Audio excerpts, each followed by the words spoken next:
Hey yo, how is it going, gamer addicts? It's your boy Scuffed and heavily struggling Gandalf here, and I'm glad to have you back for another episode of 3 minutes plus boss fights. In the last one, the disasters were left and right, and as people would say, shit was hitting the fan. But nonetheless, we were able to defeat the Moonlord, and today we will try our best to explore the post-Moonlord content and see if our suffering will finally come to an end, or will it continue to torment my fat ass until the very end. Before that though, I wanna thank you guys for the support so far. I've received a couple of very nice and wholesome comments, and that shit warms my heart. I know I'm not as good as someone like Yardis, so I try to also be entertaining and funny. I've said it before, but I've always highly appreciated making people laugh and making them feel good. So knowing that there are even a couple of people who watch my shit and enjoy it, apparently also learn from it, which in all honesty caught me by a surprise, because I really didn't think I was playing well enough to have people follow in my steps. But if that really was the case, and if I actually managed to help you out with a boss you were struggling with, then holy shit, I don't know what to say. I'm just very thankful that you guys chose me. But with all of that being said, how about we continue with our struggles? First of all, we will go to the Shimmer and get some Aetherium blocks, because once we have them, we can combine them with our bubble gun to make the effervescence. We will of course make Nebula armor and the solar wings, and I know that the Nebula wings combine with the armor, but for some very strange reason, and in my opinion very dumb reason, solar wings, Stardust wings and the Exodus wings all have very good stats, while Vortex and Nebula wings are kinda trash. I have no idea who the fuck came up with this dumb shit, but honestly, this has to be the dumbest vanilla change to have ever existed in Calamity. After that, we make a couple of other weapons and get to testing, and after 10 or so minutes, the weapons we will be using for now are the Chronomancer's Scythe, Effervescence and the Nuclear Fury occasionally. The rest of the weapons we made were pretty damn bad. Now, let's make the exotic pheromones, go to the jungle and face our first post-Moonlord boss, that of course being the Dragon Folly.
Boys and girls, my eyes are deceiving me again. Did we just kill a boss in less than 3 minutes? In less than 2 minutes? Oh my god.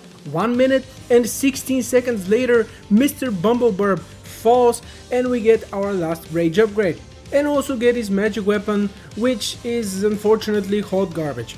We also make one little upgrade to our accessories, that being the Destroyer emblem, as it gives 10% bonus damage, which is 5% less than the normal emblem, but it also gives us 8% more crit chance, and this is very valuable to us as we're not yet at 100%. But now let's go to the underworld and farm some unholy essence, make the profane shard and then go to the profane garden, because it is time to face the profane guardians.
Hey yo, two bosses that are both less than 2 minutes long and we killed them on our first try? No way we're doing that good.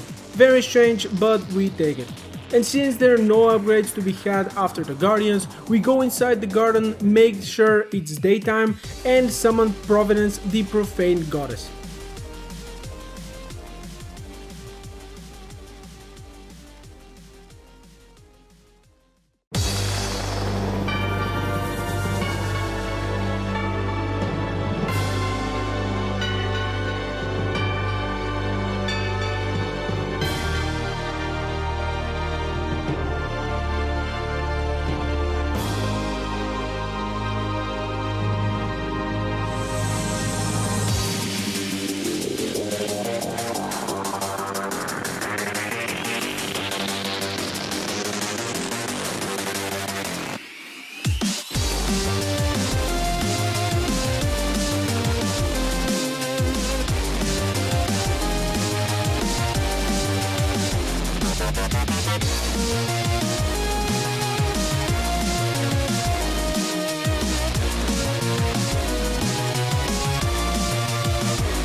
Well, I suppose it all makes sense now.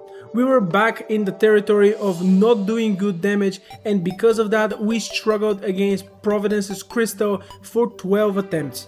This is very much not looking good, boys and girls. I very much hope that we won't go back to not doing any damage, because fighting the endgame bosses for an extended period of time is exceptionally difficult, at least for me. Now, there is something kinda major that I forgot existed, something that was added in the Hog Wild update, and that is the sandwich. This is a food that is sold by the new NPC, the Shady Salesman, during Moon Phase 5 through 8, and when consumed, it reduces your stats by a little bit, but allows you to consume 2 additional alcohols before you get alcohol poisoning. And the main part is 5% bonus damage for each alcohol level you have. What does alcohol level mean, you might ask? Well, an alcohol like moonshine only counts as 1 alcohol, but an alcohol like Everclear counts as 2. In this case, Everclear will count as a level 2 alcohol, so when you have it alongside the sandwich, you will get 10% bonus damage just from Everclear alone. So our sandwich setup will be moonshine, Everclear and the Starbeam Rye. Unfortunately, there will not be a single other alcohol we can get to have the max of 5, so we will have to make do with only 4, but that is still a damage increase of 20%. But with Providence defeated, we can now make new weapons, unfortunately out of which only a single good one, that being the Thorn Blossom, so after making it, let us go to space and call upon the Stormweaver.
After only 3 deaths, we managed to defeat the Stormweaver on the 4th one and get our Arc Flash ring. Alongside that, we got a weapon that got reworked in the Brainstorm update and then got nerfed in the Hog Wild update, that being Volterion. Now it is time to go to the Brimstone Crags and face against Sickness, to who we somehow miraculously managed to die, not once, not twice, not 5 times, not 10 times. We managed to die 16 fucking times to this sad Sigma My Chemical Romance listening emo piece of shit before I finally managed to use my keyboard and mouse as intended.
I wholeheartedly don't know what is more embarrassing, dying 21 times to the Aquatic Scourge in our Summoner playthrough, or 16 times to the easiest Sentinel who I personally never struggled against, but luckily this nightmare is now over and we can move on to our last Sentinel, that of course being the Ceaseless Void. So after going to the archive, we clean it from all of the shelves and corners and activate the boss.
Now, the fight wasn't as easy as it was in my Summoner playthrough, but I gotta say the Nuclear Fury made this fight low-key enjoyable.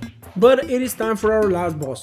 Now, she's quite special and will require her space, as she can get quite toxic from time to time, but I suppose it can be understandable as she is not really from the world of the living anymore, but the prettiness remains forever. So after going home to get some city busters and grab our high voltage sniper, we blast the living hell out of the archive, extending it substantially, and after filling all of the holes, we're ready for a nice wrestling session with Potter-chan.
Of course, the telegraphs on the last attack are yet again completely invisible, but luckily we managed to dodge enough of them to win.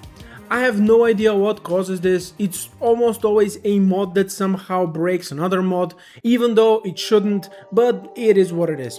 It took us 12 attempts to beat her, mostly because for the first 10 I was wearing the solar wings instead of the Elysian wings, but thankfully I realized I was slower than usual and noticed that I didn't switch them after Providence. So after equipping them, we managed to dodge the first 2 parts of the DSP with only a single hit, which meant that we had enough HP to live on the third part. Thankfully though, the fight only lasted 1 minute and 20 seconds, and with that we can make a conclusion on how Mage feels for the first half of the post-Moonlord content. Honestly, it wasn't all that bad. Providence was a struggle, but that's because once the crystal comes, the crosses are absolutely impossible for me. I have absolutely no goddamn idea how other people no-hit that section, but I don't think I can ever achieve that. But other than Providence, everything was actually somewhat easy. Sickness was a nightmare, but that's because I didn't know that the Nuclear Fury melts him with ease. Polterchan was somewhat difficult because I was an idiot and forgot about my mobility upgrade after Providence, and the rest were pretty much okay. Bumbleburb, the Guardians, and Ceaseless were even enjoyable. But that's enough for now. I will give my class ranking opinion in the next video, which will be the end of our Mage playthrough. So thank you very much everyone for joining me today. I hope you liked this video, and if you did, don't forget to explode that like and subscribe button so you don't miss out on our last episode next week, as well as my very professional and highly valuable opinion on the classes.